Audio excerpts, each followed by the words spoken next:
નમસ્તે વિદ્યાર્થી મિત્રો, છેલ્લા વિડિયો લેક્ચરની અંદર તમે જુદી જુદી વસ્તુઓ એમાં ખાસ કરીને પેલું વનસ્પતિની અંદર અંતરસ્ત્રાવી તંત્ર બાકી હતું. વનસ્પતિની અંદર હલનચલન ઉત્તેજના સામે પ્રતિચાર કેવો હોય વનસ્પતિમાં તે આપણે ભણી ગયા હતા. તો ધોરણ 10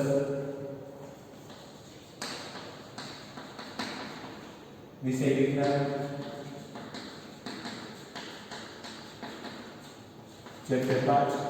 ચેપ્ટર નંબર 7 સનિયમન અને નિયંત્રણ, સનિયમન અને નિયંત્રણ. તો સિમ્પલ બાબત છે, તમે ધોરણ 10 ની અંદર છેલ્લે લાસ્ટ ની અંદર તમે એવું શીખી ગયા કે સજીવોની અંદર સનિયમન અને નિયંત્રણ સમજાવો. તો આપણે ધોરણ 10 ની અંદર વનસ્પતિની અંદર ઉત્તેજના સામેનો પ્રતિચાર ભણી ગયા હતા. હવે વનસ્પતિની અંદર ઉત્તેજના સામેનો પ્રતિચાર ભણી ગયા હતા. હવે પછી આપણે નવું સ્ટેપ, બીજું સ્ટેપ ભણવાનું છે. તો હવે પછી આપણે નવું સ્ટેપ, બીજું સ્ટેપ ભણવાનું છે. તો આપણા શરીરની અંદર જે કોઈ કોષો ક્રિયા કરે છે એ ક્રિયા છે, એ ક્રિયા આમ તો સામાન્ય રીતે જે બધી ક્રિયાઓ છે, આ બધી જ ક્રિયાઓ છે એ આપણે કોષો દ્વારા કરીએ છીએ, ચેતાતંત્ર દ્વારા કરીએ છીએ. પણ આ ક્રિયાનો પ્રવેગ અથવા તો આ ક્રિયા છે એને સ્પીડી બનાવવા માટે, આ ક્રિયા છે એને ઝડપી બનાવવા માટે સામાન્ય રીતે આપણે તેના સિવાય બીજી વસ્તુઓનો પણ ઉપયોગ કરીએ છીએ. તો આ બધી ક્રિયાઓ છે સજીવોની અંદર સનિયમન અને નિયંત્રણવાળી ક્રિયાઓ છે. એની અંદર આપણે જે ટોપિક પૂછ્યા હતા એ વાનસ્પતિક અંતરસ્ત્રાવો પૂછ્યા હતા. તો સજીવોમાં સનિયમન અને નિયંત્રણ, સનિયમન અને નિયંત્રણ એમાં ફર્સ્ટ વાત કરવાની છે વનસ્પતિની.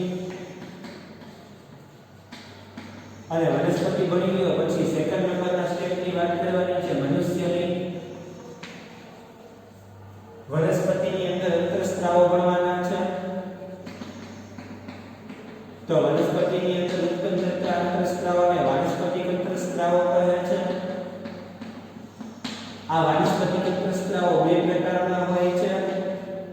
એક વૃદ્ધિ ઉત્તેજક હોય છે અને બીજું છે એ વૃદ્ધિ અવરોધક હોય છે. આ વૃદ્ધિ ઉત્તેજક છે એની અંદર ત્રણ આપણે ભણવાના છે: ઓક્સિન, પછી સાઇટોકાઇનિન અને એના પછી જીબ્રેલિન.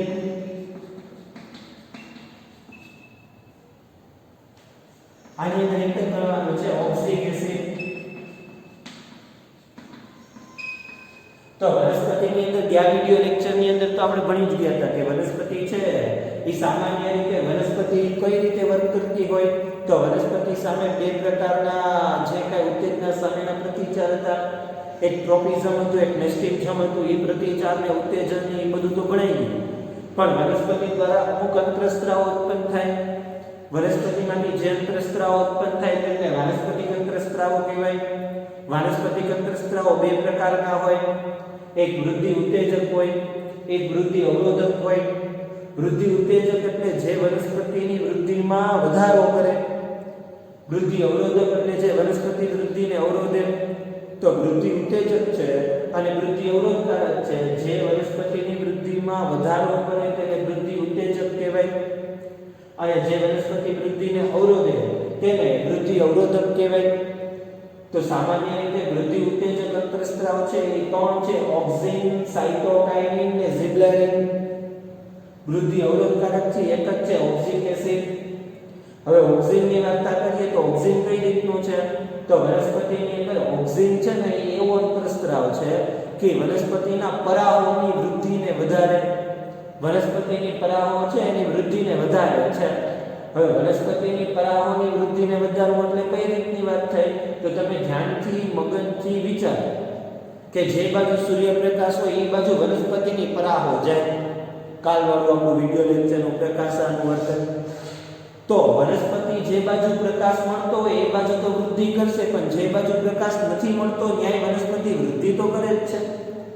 તો જે બાજુ વધુ પ્રકાશ હશે એ બાજુ નો ડાઉટ પ્રકાશ વધુ હોવાને કારણે ઝાડવાની વૃદ્ધિ તરફ વધુ થશે, પણ એના કરતા વિરુદ્ધ છાયાવાળા વિસ્તારમાં પણ વનસ્પતિની વૃદ્ધિ થાય છે. એનું કારણ ઓક્સિજન છે. ઓક્સિજન પ્રકાશવાળા કરતા વિરુદ્ધ ભાગ એટલે કે છાયાવાળા ભાગની અંદર ઓક્સિજનનું પ્રમાણ વધે છે અને જે વનસ્પતિની વૃદ્ધિને સામાન્ય રીતે વનસ્પતિના પરાગોને વૃદ્ધિ તરફ આકર્ષે છે. સાયટોકાઇનિન પણ એક એવો પદાર્થ અથવા એવો અંતઃસ્ત્રાવ છે જે વનસ્પતિનું કોષ વિભાજન કરે. દાખલા તરીકે વનસ્પતિના કોષ વિભાજન થવાને કારણે સતત વનસ્પતિની વૃદ્ધિ થાય. ખાસ કરીને ફળ અને બીજમાં આ સાયટોકાઇનિન નામનો અંતઃસ્ત્રાવ જોવા મળે છે. ઝિબલેરિન એક એવો અંતઃસ્ત્રાવ છે જે વનસ્પતિના પ્રકારની વૃદ્ધિ સાથે જ સંકળાયેલો છે. ઓક્સિન પણ પ્રકાંડ પ્રવાહો અને ઝિબલેરિન પણ પ્રકારની વૃદ્ધિ સાથે જ સંકળાયેલો છે. વૃદ્ધિ અવરોધકારક જે વનસ્પતિની વૃદ્ધિને અવરોધે એવો એક જ છે ઓક્સિક એસિડ. ઓક્સિક એસિડ વનસ્પતિની વૃદ્ધિને અવરોધે છે. આ વનસ્પતિની વૃદ્ધિને અવરોધવાનું કામ ઓક્સિક એસિડનું છે. બીજી એક વાત કરીએ તો વનસ્પતિના પર્ણો કરમાઈ જાય, તો વનસ્પતિના પર્ણો કરમાઈ જવાનું કારણ પણ ઓક્સિક એસિડ જ છે. મનુષ્યની અંદર સ્વનિયમન અને નિયંત્રણ બે તંત્ર દ્વારા થાય. એક ચેતાતંત્ર દ્વારા થાય અને બીજું અંતઃસ્ત્રાવી તંત્ર દ્વારા થાય. તો એક ચેતાતંત્ર દ્વારા સ્વનિયમન અને નિયંત્રણ થાય, બીજું અંતઃસ્ત્રાવી તંત્ર દ્વારા થાય. પણ આ ચેતાતંત્ર એટલે આપણે ભણી ગયા બધું અગાઉ વિડિયો લેક્ચરની અંદર. અત્યારે આપણે ચેતાતંત્ર નથી ભણવાનું. આપણે જે ભણવાનું છે અંતઃસ્ત્રાવી તંત્ર ભણવાનું છે. આપણા આખા શરીરમાં એક જ એવી ગ્રંથિ છે જે નલિકા વિહીન છે. અંતઃસ્ત્રાવી તંત્ર. અંતઃસ્ત્રાવી ચોક્કસ પ્રકારના ખાસ કોષોના બનેલા હોય છે. અંતઃસ્ત્રાવ જ્યાં ઉત્પન્ન થાય ત્યાં તેની અસર ન હોય, ત્યાં તેની અસર નથી હોતી. બાકી બધે જ તેની અસર જોવા મળે છે. અંતઃસ્ત્રાવો નિયામિકી રસાયણો છે. અંતઃસ્ત્રાવો છે એ બાયોજેનિક એન્ઝાઇમ્સ અને પેપ્ટાઇડ્સ ના બનેલા છે. તો એક જ આપણા શરીરમાં એવી ગ્રંથિ છે જે નલિકા વિહીન ગ્રંથિ છે. ચોક્કસ પ્રકારના કોષોથી બનેલા હોય છે. સામાન્ય રીતે ઉત્પન્ન થાય જુદી જુદી અંતઃસ્ત્રાવો છે એ ઉત્પન્ન થાય છે. તો અંતઃસ્ત્રાવી તંત્ર છે એ અંતઃસ્ત્રાવી તંત્ર નલિકા વિહીન ગ્રંથિ છે. ચોક્કસ પ્રકારના કોષોથી બનેલા હોય છે. જ્યાં જે જગ્યાએ અંતઃસ્ત્રાવ ઉત્પન્ન થાય ત્યાં તેની અસર નથી થતી, બાકી બધી જગ્યાએ તેની અસર થાય છે.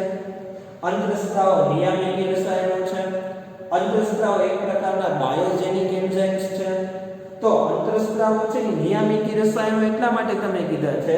તો આપણે અંતઃસ્ત્રાવની વાત કરીએ તો અંતઃસ્ત્રાવોમાં એક અંતઃસ્ત્રાવ તમને સમજાવું, એનું નામ છે એડ્રીનાલિન. હવે આ એડ્રીનાલિન નામનો અંતઃસ્ત્રાવ છે એ પ્રાણીઓ અને મનુષ્ય બંનેમાં હોય.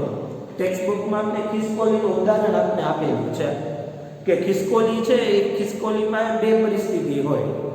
જો પોતાની અનુકૂળ પરિસ્થિતિ હોય તો ખિસકોલી ત્યાં રહે અથવા તો સામે રહેલી વસ્તુઓનો સામનો કરે. અને જો ખિસકોલી પ્રતિકૂળ પરિસ્થિતિ ધરાવે તો પ્રતિકૂળ પરિસ્થિતિમાં એ બે વસ્તુ વિચારે કે કા આપણે ભાગી જવું છે, એટલે કે ત્યાંથી જગ્યા છોડીને વયું જવું છે. તો તમે જો ખિસકોલી છે એની નિર્ણય શક્તિ અથવા તો ખિસકોલીને ભાગી જવું છે અથવા તો બાજવું છે, તો એના માટે મનુષ્યની અંદર પણ એવું હોય છે, ખિસકોલીમાં પણ એવું છે. એના માટેની જે ગ્રંથિ છે ને એડ્રીનલ ગ્રંથિ કહેવાય. એમાંથી જે અંતઃસ્ત્રાવ ઉત્પન્ન થાય એને એડ્રીનાલિન નામનો અંતઃસ્ત્રાવ કહેવાય. જ્યારે આપણા શરીરની અંદર એડ્રીનાલિન નામનો અંતઃસ્ત્રાવ ઉત્પન્ન થાય એટલે સીધો એ રુધિરમાં પડે. જેવો એ લોહીની અંદર પડે અને લોહી મારફતે આપણા શરીરના બધા કોષો સુધી પહોંચે અને આપણા શરીરના બધા કોષો સુધી પહોંચે, જેને કારણે હૃદયમાં પણ એનું એડ્રીનાલિનનું સ્ત્રવણ થાય. હૃદયમાં એડ્રીનાલિનનું સ્ત્રવણ થવાને કારણે હૃદયના સ્પંદન વધી જાય. હૃદયના સ્પંદન વધવાને કારણે શરીરની અંદર દરેક કોષોને વધુ માત્રામાં ઓક્સિજન પહોંચાડવા માંડે અને પાચન સાથે સંકળાયેલી નળીઓ હોય એ સંકોચાઈ જાય, ત્યાં ઓક્સિજનનું પ્રમાણ ઓછું જાય, જેને કારણે આપણા બધા જ કોષો તૈયારી પામે. એટલે એડ્રિનલ ગ્રંથિને લડોયા ભાગોની ગ્રંથિ કહેવાય છે. એડ્રિનલ ગ્રંથિને કટોકટી સમયની ગ્રંથિ કહેવાય છે. અચાનક બનતી ઘટના. તમે અત્યારે નિરાતે મોબાઈલમાં વિડિયો લેક્ચર જુઓ છો અને કોક તમને બીવડાવી દે, તો તમને બીવડાવી દે એટલે શું થાય? તમારા જોતું સ્પંદન વધવા માંડે, ઘૂમ ઘુમાટી, હૃદયના ધબકારા વધવા જ માંડે. તો એવું કેમ થયું? તો જ્યારે તમને કોકે ડરાવ્યા કે જ્યારે તમને કોકે બીવડાવ્યા ત્યારે તમારા એડ્રિનલ ગ્રંથિમાંથી લોહીની અંદર એડ્રિનાલિન નામના અંતરસ્ત્રાવનો સ્ત્રાવ થયો, એ લોહીમાં ભળ્યું, લોહીમાંથી હૃદય સુધી પહોંચ્યું, હૃદયના સ્પંદનો વધી ગયા, હૃદયના સ્પંદનો વધી અને દરેક કોષ સુધી વધુ માત્રામાં ઓક્સિજન વાળું લોહી પહોંચવા માંડ્યું, શ્વાસોશ્વાસની ક્રિયા પણ વધવા માંડી, તમને તાકાત આવી ગઈ કે તમે એ પરિસ્થિતિનો સામનો કરી શકો અથવા એ પરિસ્થિતિથી વિપરીત તમે ભાગી શકો છો. તો આવી તો કેટલી બધી ગ્રંથિઓ છે મનુષ્યની અંદર, કેટલી ગ્રંથિઓ છે ને કઈ ગ્રંથિઓ છે આપણે જોવી હોય તો અત્યારે બોર્ડ પર લખું છું. કેટલી ગ્રંથિઓ છે ને કઈ ગ્રંથિઓ છે, તો આપણા શરીરના ગ્રંથિઓનું સ્થાન ક્યાં આવેલું છે, પછી ગ્રંથિઓનું નામ, પછી એનાથી ઉત્પન્ન થતા અંતરસ્ત્રાવ અને રોગ, કે એનાથી કેવો રોગ થાય છે. તો પેલા સ્થાનની અંદર આપણે પહેલું સ્થાન લઈએ, એ પહેલું સ્થાન છે એ આપણું મગજ. મગજની અંદર પિટ્યુટરી ગ્રંથિ હોય. બીજું, મગજની અંદર હાઇપોથેલેમસ ગ્રંથિ હોય. ત્યાંથી આગળ જાઓ ને ગળું, આપણું ગળું છે એ ગળાની અંદર ગળાની અંદર થાઇરોઇડ ગ્રંથિ હોય. આ ગળાથી હેઠા ઉતરો એટલે સ્વાદુપિંડ. સ્વાદુપિંડ છે એ પણ એક ગ્રંથિનું જ નામ છે. સ્વાદુપિંડ પેટના ભાગે આવેલું હોય. સ્વાદુપિંડ તો પેટના ભાગે સ્વાદુપિંડ આવેલું હોય. જેવું સ્વાદુપિંડથી હેઠા ઉતરો એટલે મૂત્રપિંડ, કિડની, એની ઉપર એડ્રિનલ ગ્રંથિ આવેલી હોય. એનાથી તમે હેઠા ઉતરો, આવડી આ વસ્તુ છે મૂત્રપિંડ છે, એનાથી તમે હેઠા ઉતરો છો તો એના પછી આવશે શુક્રપિંડ અને અંડપિંડ. શુક્રપિંડ અને અંડપિંડ. શુક્રપિંડ નરની અંદર હોય, અંડપિંડ માતાની અંદર હોય. તો આપણા કોષની અંદર જેટલી ગ્રંથિઓ હતી એટલી મેં તમને લખી દીધી. કઈ ગ્રંથિઓ લખી દીધી? તો સામાન્ય રીતે મેં તમને કઈ ગ્રંથિ લખી દીધી છે? તો મગજની અંદર પિટ્યુટરી ગ્રંથિ, મગજમાં બીજી એક ગ્રંથિ છે જેમને હાઇપોથેલેમસ ગ્રંથિ કહેવાય, ગળાની અંદર થાઇરોઇડ ગ્રંથિ કહેવાય, પેટની અંદર સ્વાદુપિંડ ગ્રંથિ આવેલી હોય, મૂત્રપિંડની અંદર એડ્રિનલ ગ્રંથિ આવેલી હોય, શુક્રપિંડની અને અંડપિંડની વાત કરીએ તો શુક્રપિંડ નર અને અંડપિંડ માદા ગ્રંથિ છે. મગજની અંદર જે પિટ્યુટરી ગ્રંથિ છે એ પિટ્યુટરી ગ્રંથિ મગજમાંથી સામાન્ય રીતે જીએચ જેવા અંતરસ્ત્રાવો ઉત્પન્ન કરે. હાઇપોથેલેમસ છે એ રિલીઝિંગ હોર્મોન્સને ઉત્તેજે. રિલીઝિંગ હોર્મોન્સ છે એ હોર્મોન્સને ઉત્તેજે. થાઇરોઇડ ગ્રંથિમાંથી થાઇરોક્સિનનો સ્ત્રાવ થાય. સ્વાદુપિંડ ગ્રંથિ છે એમાંથી ઇન્સ્યુલિન ઉત્પન્ન થાય. એડ્રિનલ ગ્રંથિ છે એમાંથી એડ્રિનાલિન અને નોન એડ્રિનાલિનનો સ્ત્રાવ થાય. નર ગ્રંથિ છે એમાંથી ટેસ્ટોસ્ટેરોનનો સ્ત્રાવ થાય. અને માદા ગ્રંથિ છે એમાંથી પ્રોજેસ્ટેરોન અને ઇસ્ટ્રોજનનો સ્ત્રાવ થાય. પ્રોજેસ્ટેરોન અને ઇસ્ટ્રોજનનો સ્ત્રાવ થાય. આ જીએચ ને કારણે બે રોગ ઉદ્ભવે, વામનતા અને વિરાટકાયતા. આ રિલીઝિંગ હોર્મોન્સમાં મેં એટલું બધું છે નહીં. આમાં ગોઈટર રોગ પરિણમે, ઇન્સ્યુલિન્સની અંદર ડાયાબિટીસ નામનો રોગ પરિણમે. એડ્રિનલ છે એ તો કટોકટી સમયની ગ્રંથિ, એમાં કોઈ રોગ નથી. ટેસ્ટોસ્ટેરોન છે એ જાતીય અંતરસ્ત્રાવ છે અને આ બી જાતીય અંતરસ્ત્રાવ છે. અહીં તમે લખી શકો શકો છો લડોયા ભાગોની ગ્રંથિ, લડોયા ભાગોની ગ્રંથિ અથવા કટોકટી સમયની ગ્રંથિ એમ બી લખી શકાય, કટોકટી સમયની ગ્રંથિ. તો તમે આ બધી વસ્તુ તમે જુઓ આપણા શરીરની અંદર જુદી જુદી અંતરસ્ત્રાવી ગ્રંથિઓના નામ જણાવો તો આપણે બોલવાનું ને પિટ્યુટરી ગ્રંથિ, હાઇપોથેલેમસ ગ્રંથિ, થાઇરોઇડ ગ્રંથિ, સ્વાદુપિંડ ગ્રંથિ, એડ્રિનલ ગ્રંથિ, શુક્રપિંડ અને અંડપિંડ ગ્રંથિ. તમને એમ પૂછે કે પિટ્યુટરી ગ્રંથિમાંથી કેવા અંતરસ્ત્રાવ ઉત્પન્ન થાય છે તો પિટ્યુટરી ગ્રંથિમાંથી રિલીઝિંગ અંતરસ્ત્રાવ GH જેવા ઉત્પન્ન થાય છે. હાઇપોથેલેમસનું કાર્ય શું તો રિલીઝિંગ અંતરસ્ત્રાવને ઉત્તેજવાનું કાર્ય હાઇપોથેલેમસનું છે. થાઇરોઇડ ગ્રંથિમાંથી કયો અંતરસ્ત્રાવ ઉત્પન્ન થાય તો કે થાઇરોક્સિન અંતરસ્ત્રાવ ઉત્પન્ન થાય છે. સ્વાદુપિંડમાંથી કયો અંતરસ્ત્રાવ ઉત્પન્ન થાય તો કે ઇન્સ્યુલિન અંતરસ્ત્રાવ ઉત્પન્ન થાય છે. એડ્રિનલ ગ્રંથિમાંથી કયો અંતરસ્ત્રાવ ઉત્પન્ન થાય છે તો કે એડ્રિનાલિન નામનો અંતરસ્ત્રાવ ઉત્પન્ન થાય છે. નર છે એ નરના શુક્રપિંડમાંથી ટેસ્ટોસ્ટેરોન અને માદાના અંડપિંડમાંથી પ્રોજેસ્ટેરોન અને એસ્ટ્રોજનનો સ્ત્રાવ થાય છે. હવે આના કાર્ય મેં નથી લખ્યા, હું તમને કાર્ય કહી દઉં કે GH છે એ આપણી લંબાઈને નિયંત્રણ કરે છે. રિલીઝિંગ હોર્મોન્સ છે એ રિલીઝિંગ હોર્મોન્સનું નિયંત્રણ કરવાનું કામ હાઇપોથેલેમસનું છે. થાઇરોઇડ ગ્રંથિ છે એ શરીરની અંદર કાર્બોદિત જેવા પદાર્થોની ચયાપચયની ક્રિયાઓનું નિયમન કરે છે. ઇન્સ્યુલિન રુધિરની અંદર શર્કરાનું માત્રા જાળવી રાખે છે. એડ્રિનલ ગ્રંથિ અગાઉ વાત થઈ કે લડોયા ભાગો કટોકટી સમયની ગ્રંથિ છે. ટેસ્ટોસ્ટેરોન ગ્રંથિ જાતીય અંતરસ્ત્રાવ, દાઢી મૂછોના નિર્માણ, ઘેરો અવાજ, એનાથી પ્રોજેસ્ટેરોન અને એસ્ટ્રોજન તો મુલાયમ ત્વચા, તીણો અવાજ, આ બધી વસ્તુ છે એ અંડપિંડમાંથી ઉત્પન્ન થતા પ્રોજેસ્ટેરોન અને એસ્ટ્રોજનનું કાર્ય છે. હવે આપણે વાત કરીએ ગોઈટરની. તો ગોઈટર શું છે તો તમે ઘણી બધી વખત જોયું હોય તો મીઠાના પેકેટની ઉપર એવું લખેલું હોય કે આયોડિન યુક્ત મીઠું. આયોડિન યુક્ત મીઠું ખાવાથી શું થાય કે આયોડિન યુક્ત મીઠું ખાઓ તો આપણા ગળાની અંદર રહેલી થાઇરોઇડ ગ્રંથિમાંથી થાઇરોક્સિન અંતરસ્ત્રાવનો સ્ત્રાવ થાય. આ થાઇરોક્સિન અંતરસ્ત્રાવ છે એ થાઇરોક્સિન અંતરસ્ત્રાવના સ્ત્રાવને કારણે આપણા શરીરની અંદર બધી વસ્તુનું પ્રમાણ અને શરીરની વૃદ્ધિ અને વિકાસ નિયંત્રિત અવસ્થામાં રહે. જો આ થાઇરોક્સિન અંતરસ્ત્રાવનો સ્ત્રાવ ન થાય કે વધુ થાય કે ઓછો થાય તો આપણો ગળાનો ભાગ ફૂલી જાય છે, જેને આપણે ગોઈટર રોગ કહે છે. ઘણી વખત આંખના ડોળા પણ બહાર આવી જાય છે અને હેક્ઝોથેલેમિક ગોઈટર તરીકે ઓળખવામાં આવે છે. બીજી વાત કરીએ ઇન્સ્યુલિન્સની. તો આપણા શરીરની અંદર આપણે જે કોઈ ખોરાક ખાઈએ છીએ એમાં વધતા ઓછા પ્રમાણમાં શર્કરા હોય જ છે. આ શર્કરા લોહીમાં ભળે છે. જો શર્કરા વધુ માત્રામાં લોહીની અંદર ભળે તો એને કારણે શરીરમાં ઘણી બધી નુકસાની થાય છે.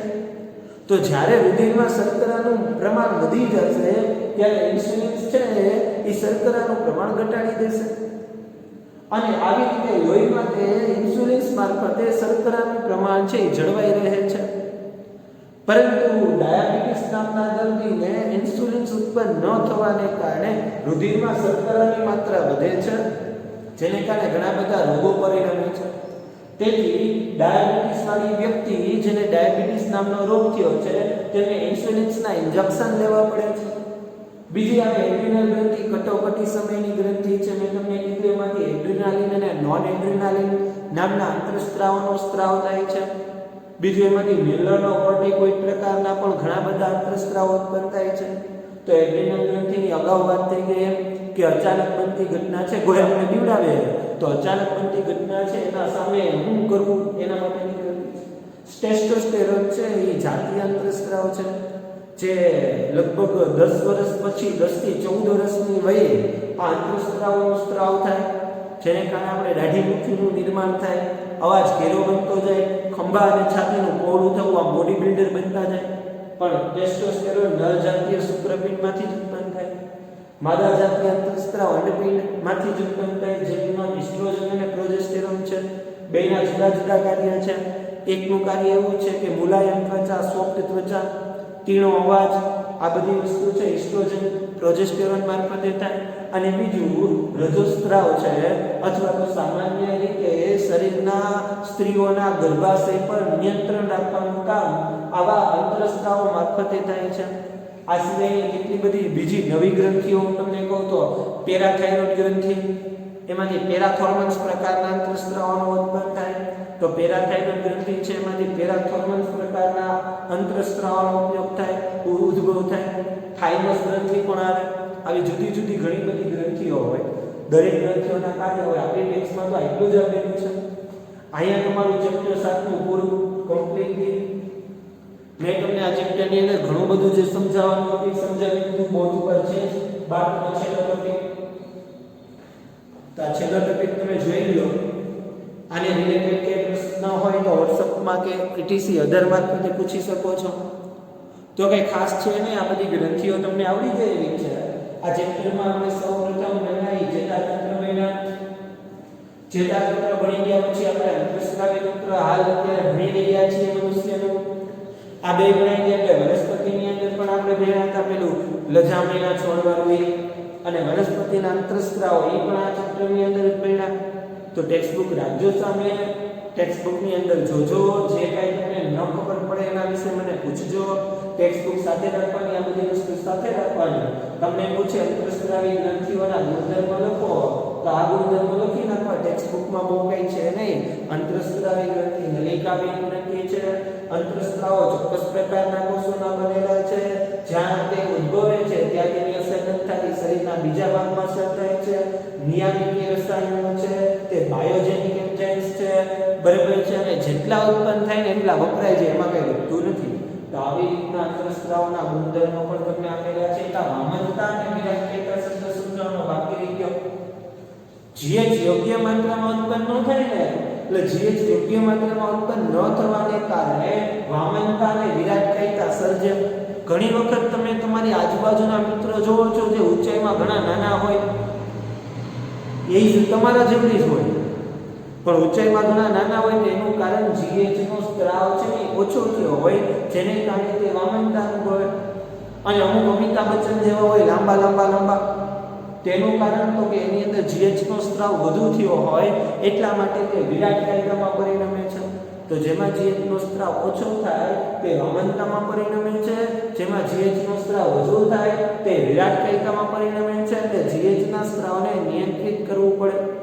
પિટ્યુટરી ગ્રંથિ છે ને 3 વિભાગમાં વહેંચી શકાય: મધ્ય પિટ્યુટરી ગ્રંથિ, અગ્ર પિટ્યુટરી ગ્રંથિ અને પશ્ચ પિટ્યુટરી ગ્રંથિ. એમાં અગ્ર પિટ્યુટરી ગ્રંથિમાં GH, પછી LSH, FSH, LSH, FSH, luteinising hormone, follicle stimulating hormones, બરાબર, GH ગ્રોથ હોર્મોન્સ. મધ્ય પિટ્યુટરી ગ્રંથિમાંથી સામાન્ય રીતે MSH મેલિનોસાઇટ સ્ટિમ્યુલેટિંગ હોર્મોન્સ ઉત્પન્ન થાય. અને પશ્ચ પિટ્યુટરી ગ્રંથિમાંથી બી ઘણા બધા હોર્મોન્સ ઉત્પન્ન થાય. એ બધું 12 સાયન્સમાં છે. જે હું તમને FSH ને LSH ને કહું છું ને, એ આપણે અત્યારે કોર્સમાં નથી, એ બધું 12 સાયન્સમાં છે. એ તમને 12 સાયન્સના તમારા ટીચર તમને શીખડાવશે. આપણે તો જે મેં બોર્ડ ઉપર લખ્યું એટલું જ ટેક્સ્ટબુકમાં છે. એ સિવાય ટેક્સ્ટબુકની અંદર બીજું કંઈ છે નહીં. પિટ્યુટરી ગ્રંથિ છે એને પિટ્યુટરી ગ્રંથિ પણ બોલાય. પિટ્યુટરી ગ્રંથિને પિટ્યુટરી ગ્રંથિ પણ બોલાય. અને એ આપણા શરીરની પ્રમુખ ગ્રંથિઓમાંની એક ગ્રંથિ છે. તો આપણા શરીરની પ્રમુખ ગ્રંથિઓમાંની એક ગ્રંથિ છે. તો બસ આ ચેપ્ટરની અંદર વિશેષ તો કંઈ બાકી રહેતું નથી. ખાસ તમે ધ્યાન રાખજો, આ ચેપ્ટરને વાંચજો, રિફર કરજો. જેમ કીધું એમ ટૂંક સમયમાં એક્ઝામ પણ આવશે. એક્ઝામની અંદર ઘણા બધા ચેપ્ટર હશે. તમને આને રિલેટેડ કોઈ પ્રશ્ન હોય તો મને પૂછજો. આ બોક્સ મેં દોરેલું છે એ લખી લેજો, કારણ કે તમારા માટે અતિ અગત્યનું છે. તો આવું બધું થોડું કામ કરવાનું. જે કંઈ ન ખબર પડે ત્યાં તમે મને પ્રશ્નોત્તરી કરી શકો છો. તો નમસ્તે વિદ્યાર્થી મિત્રો. હવે પછી આપણે જ્યારે મળશું વિડીયો લેક્ચરની અંદર, ત્યારે અત્યાર સુધીના બધા જ ચેપ્ટરના બાકી સ્વાધ્યાય એ કમ્પ્લીટ કરાવશું. તો હવે પછીના વિડીયો લેક્ચરના 9 ચેપ્ટરના સ્વાધ્યાય હું તમને કમ્પ્લીટ કરાવીશ. તો નમસ્તે વિદ્યાર્થી મિત્રો. હવે પછી આપણે બીજી વખત મળશું ત્યારે આપણે દરેક ચેપ્ટરના સ્વાધ્યાયનું પુનરાવર્તન કરશું.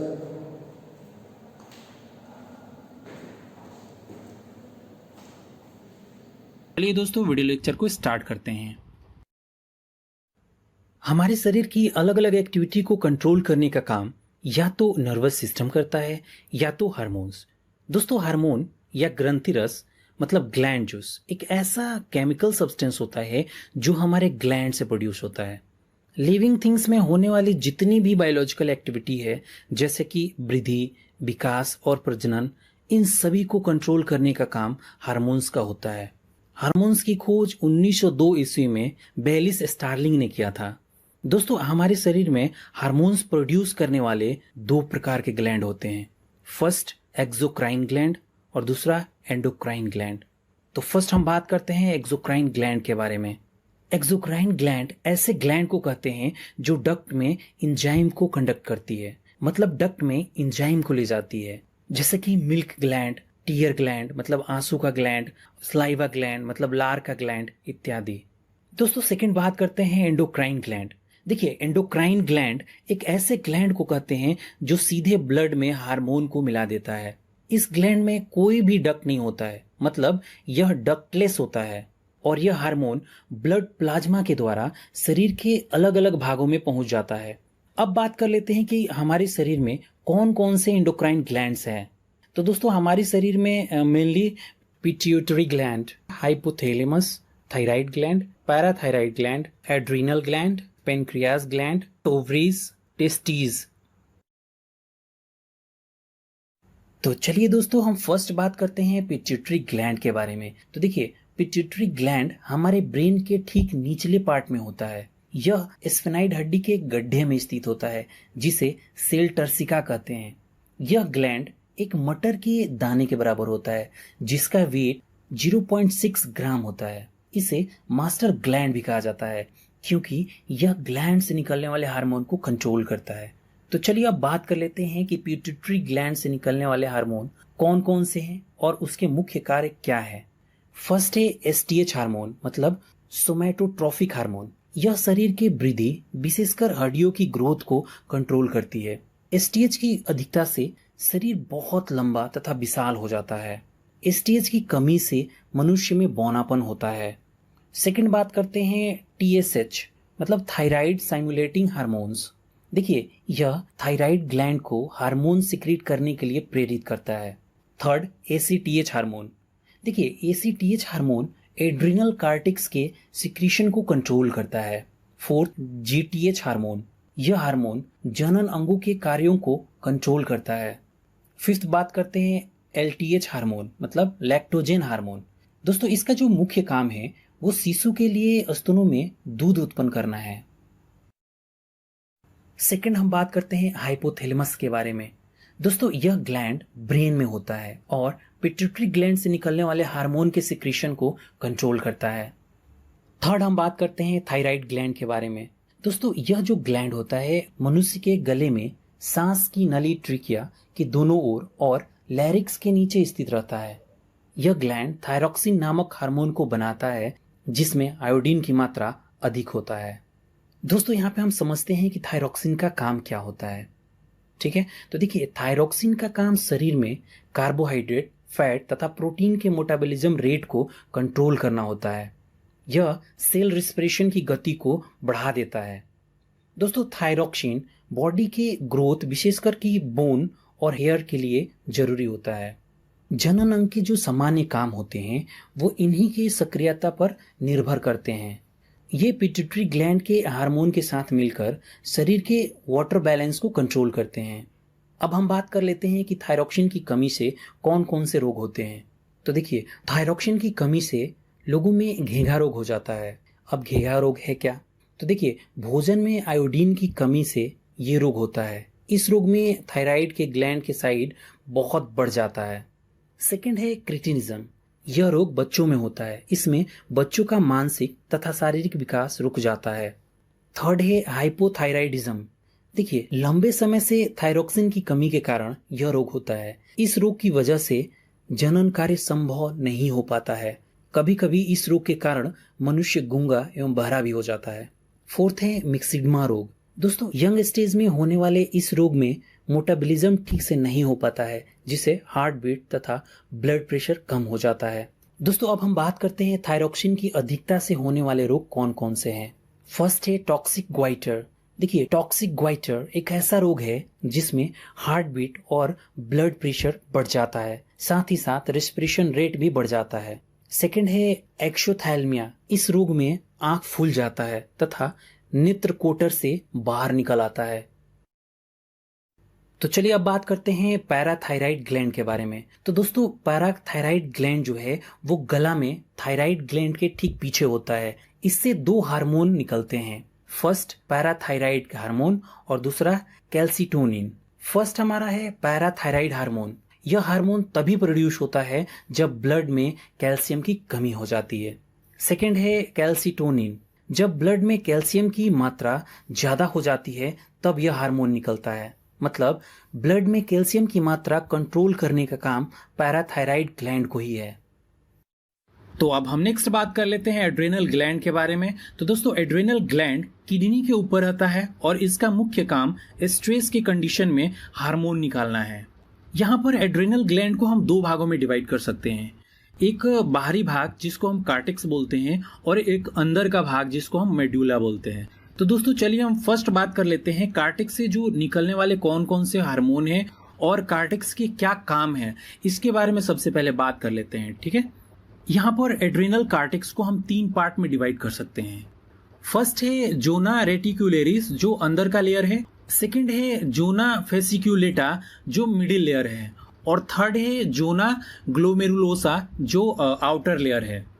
एड्रेनल कार्टेक्स बहुत सारे हार्मोन को निकालता है जिसको कॉमनली कोर्टिकाइड या कोर्टिकोस्टेरॉइड हार्मोन कहते हैं।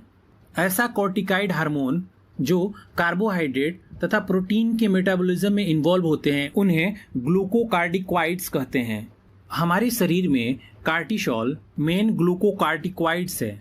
दोस्तों कार्टिसोल समय समय पर कार्डियोवेस्कुलर सिस्टम तथा किडनी को सही तरीके से वर्क कराने में हेल्प करता है और साथ ही साथ आरबीसी के प्रोडक्शन में भी हेल्प करता है। एक ऐसा कार्टिकॉइड्स जो हमारी शरीर में वाटर के बैलेंस तथा इलेक्ट्रोलाइट्स को बैलेंस करने का काम करते हैं उसे मिनरलोकार्टिकॉइड्स कहते हैं। यहाँ पर एल्डोस्टेरॉल मेन मिनरलोकार्टिकॉइड्स हैं। एल्डोस्टेरॉल मेनली रेंटल ट्यूब्यूल्स पर काम करता है और सोडियम तथा वाटर को दोबारा अब्जॉर्ब कर फॉस्फेट आयन को बाहर निकाल देता है। सेकेंड हम बात करते हैं एड्रेनल मेडुला के बारे में।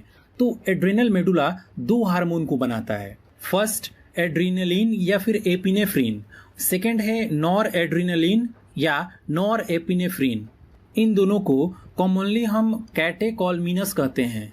दोस्तों इन दोनों हार्मोन्स का काम जो होता है वो एक जैसा ही होता है। दोस्तों जब हमें डर लगता है, गुस्सा आता है या फिर खतरा महसूस होता है तो यह हार्मोन बहुत तेजी से निकलता है, इसलिए इसे इमरजेंसी हार्मोन भी कहते हैं।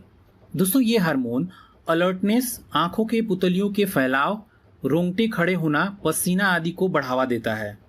ये दोनों हार्मोन हार्ट बीट तथा रेस्पिरेशन रेट में भी मदद करते हैं। यहाँ कैटेकोलमिनस ग्लाइकोजोन को तोड़ने में बहुत ही महत्वपूर्ण भूमिका निभाता है, जिसके वजह से ब्लड में ग्लूकोज की मात्रा बढ़ जाती है। इसके अलावा ये लिपिड तथा प्रोटीन को भी तोड़ने में सहायक होता है। तो चलिए दोस्तों हम नेक्स्ट बात करते हैं पेनक्रियाज के बारे में। तो देखिए पेनक्रियाज एक ऐसा ग्लैंड होता है जो हमारे स्टमक के नीचे होता है और यह डाइजेस्टिव तथा इंडोक्राइन ग्लैंड दोनों का पार्ट होता है। यह फूड का डाइजेशन करने में हेल्प करता है और ब्लड शुगर को कंट्रोल करने में भी हेल्प करता है। दोस्तों हम जो कुछ भी खाते हैं उसको डाइजेस्ट करने के लिए पेनक्रियाज केमिकल प्रोड्यूस करता है और यह केमिकल मुख्य रूप से इंसुलिन तथा एंजाइम ही होता है और यह इंसुलिन और एंजाइम फूड को तोड़ने का काम करता है जिससे शरीर को एनर्जी मिलती है। दोस्तों यहाँ पर सबसे पहले हम बात करते हैं कि पेनक्रियाज कौन कौन से एंजाइम को प्रोड्यूस करता है। तो पेनक्रियाज प्रोटीन को डाइजेस्ट करने के लिए ट्रिप्सिन और काइमोट्रिप्सिन एंजाइम को प्रोड्यूस करता है। कार्बोहाइड्रेट को तोड़ने के लिए एमाइलेज एंजाइम को प्रोड्यूस करता है। फैटी एसिड तथा फैट और कोलेस्ट्रॉल को तोड़ने के लिए लाइपेज एंजाइम को बनाता है। दोस्तों अब हम बात कर लेते हैं कि जो पेनक्रियाज है वो कौन से हार्मोन को प्रोड्यूस करता है। तो देखिए पेनक्रियाज इंसुलिन तथा ग्लूकागन हार्मोन को प्रोड्यूस करता है जो ब्लड फ्लो में मिलकर शरीर के ग्लूकोज या फिर शुगर के जो लेवल होता है उसको कंट्रोल करने का काम करता है। पेनक्रियाज में मेनली 2 प्रकार के सेल पाए जाते हैं। फर्स्ट अल्फा सेल जो ग्लूकागन हार्मोन को बनाती है, जो सेकेंड सेल है वो है बीटा सेल जो इंसुलिन को बनाती है। दोस्तों जब ब्लड में शुगर का लेवल गिरता है तो अल्फा सेल ग्लूकागन हार्मोन को छोड़ती है जो शुगर के लेवल को कंट्रोल करने में मदद करता है। ग्लूकागन की मदद से ही लीवर में ग्लाइकोजन ग्लूकोज में टूट जाता है तथा ग्लूकोज फिर ब्लड फ्लो में प्रवेश कर ब्लड शुगर के लेवल को नॉर्मल कर देता है। दोस्तों ब्लड शुगर के लेवल में वृद्धि होने पर पेनक्रिएटिक जो बीटा सेल होता है वो लगातार इंसुलिन निकालता रहता है, जो ब्लड शुगर के लेवल को संतुलित करने में मतलब कंट्रोल करने में बहुत ही हेल्पफुल होता है। दोस्तों यहाँ पर इंसुलिन की कमी के कारण जो ग्लूकोज होता है वो ऑब्जॉर्ब नहीं हो पाता है, जिसके वजह से ब्लड में ग्लूकोज के लेवल में वृद्धि हो जाती है। इंसुलिन में गड़बड़ी के कारण ही डायबिटीज रोग होता है। तो चलिए दोस्तों अब नेक्स्ट बात कर लेते हैं टेस्टिस के बारे में। तो देखिए टेस्टिस जो है वह एक मेल सेक्स ऑर्गन है जो ड्यूअल फंक्शन परफॉर्म करता है। यह प्राइमरी सेक्स ऑर्गन के साथ साथ एंडोक्राइन ग्लैंड की तरह भी काम करता है। टेस्टिस लेडिक सेल से मिलकर बना होता है जो टेस्टोस्टेरोन हार्मोन को सिक्रीट करती है, मतलब टेस्टोस्टेरोन हार्मोन को निकालती है। दोस्तों टेस्टोस्टेरोन एक एनाबोलिक स्टेरॉयड है जो शरीर के मसल्स के बनने में हेल्प करता है। दोस्तों अगर टेस्टोस्टेरोन मेल में बहुत कम मात्रा में बनता है तो हड्डियां कमजोर होने के साथ साथ कई प्रकार के सेक्स समस्याएं उत्पन्न हो जाती हैं। तो चलिए हम नेक्स्ट और लास्ट हम बात कर लेते हैं ओवरी के बारे में।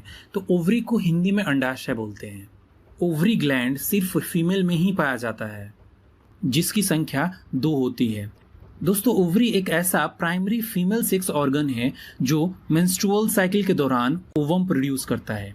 इसके अलावा ओवरी 2 प्रकार के स्टेरॉयड हार्मोन निकालता है, जिसको एस्ट्रोजन तथा प्रोजेस्टेरॉन कहते हैं। दोस्तों एस्ट्रोजन फीमेल सेक्स ऑर्गन और फीमेल बिहेवियर जैसे कि आवाज, कोमल त्वचा और स्तन ग्लैंड के विकास को कंट्रोल करने में हेल्प करता है। प्रोजेस्टेरॉन एस्ट्रोजन से सहयोग कर स्तन वृद्धि में सहायता करता है।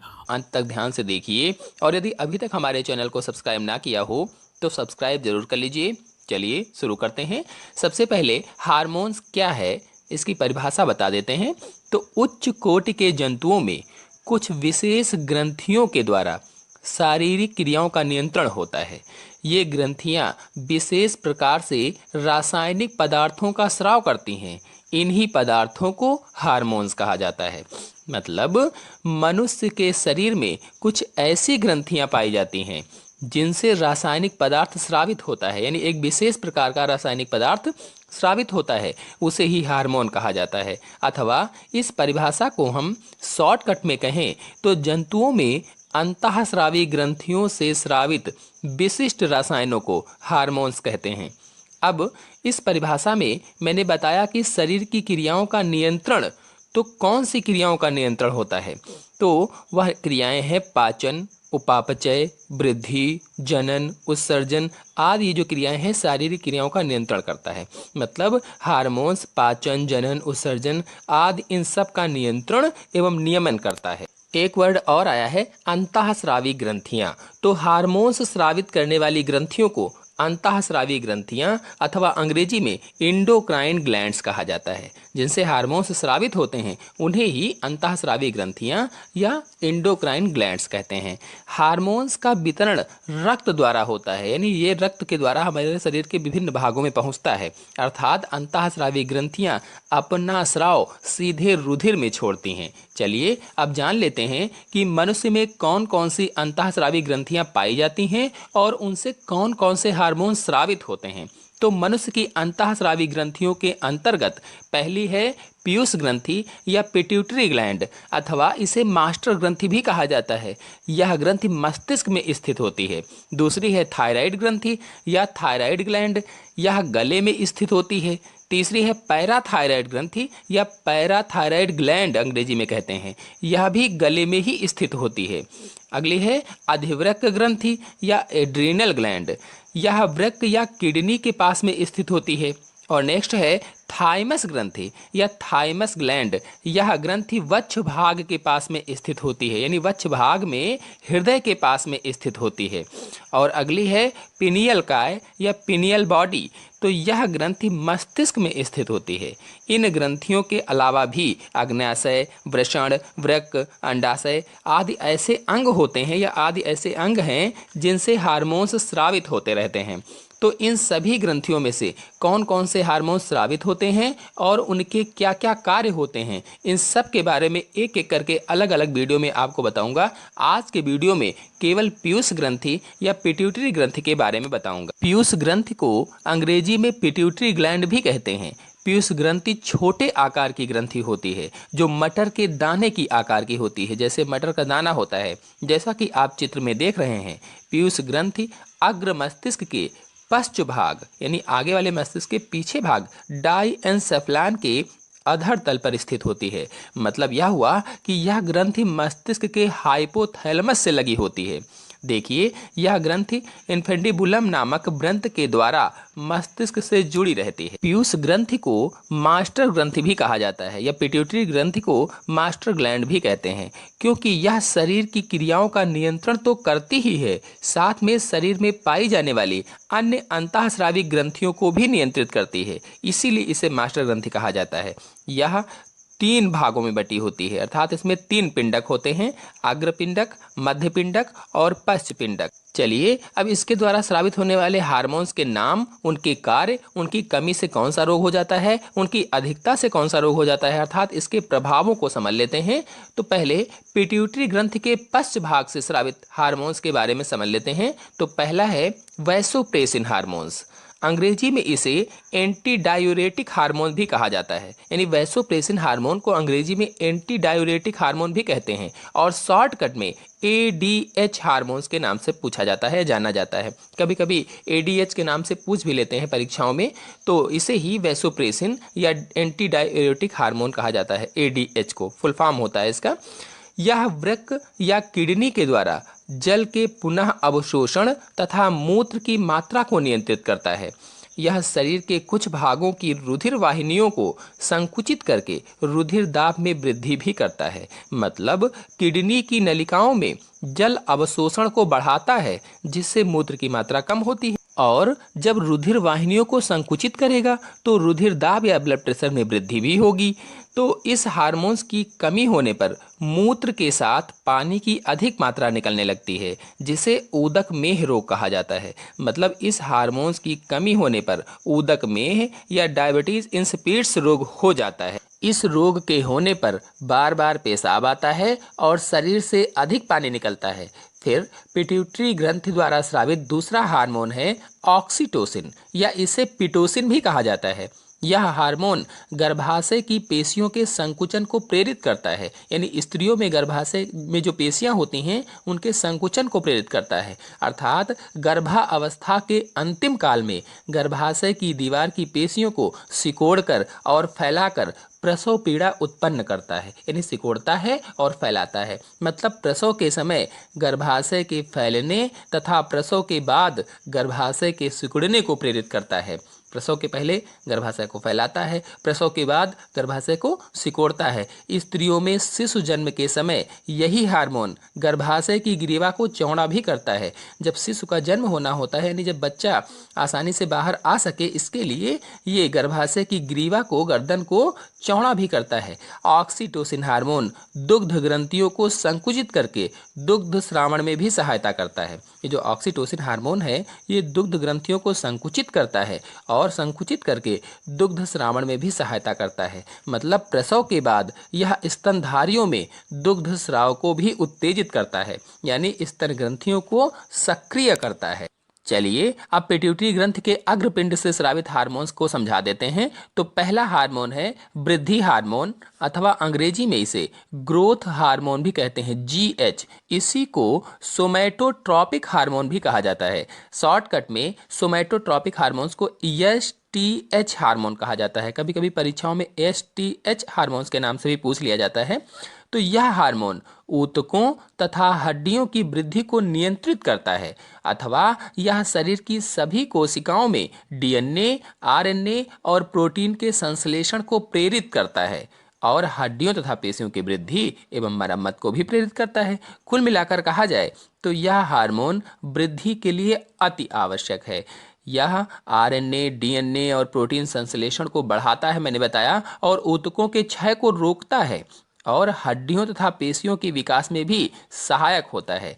इस हार्मोन्स की कमी से व्यक्ति बौना हो जाता है। यानी जब सोमैटोट्रॉपिक हार्मोन या एसटीएच हार्मोन या वृद्धि हार्मोन या जीएच हार्मोन्स मनुष्य के शरीर में कम होता है तो वह बौना हो जाता है और अधिकता से शरीर भीमकाय हो जाता है। अधिक होने पर क्या होता है? शरीर भीमकाय हो जाता है। मतलब वृद्धि हार्मोन या एसटीएच हार्मोन जब कम स्रावित होगा तो आदमी बौना रह जाएगा, अगर अधिक स्रावित होगा तो आदमी भीमकाय हो जाएगा। आपने सर्कस में काम करने वाले बौनों को देखा होगा, वो इसी हार्मोन से प्रभावित होते हैं। तो ये तो हुआ एसटीएच।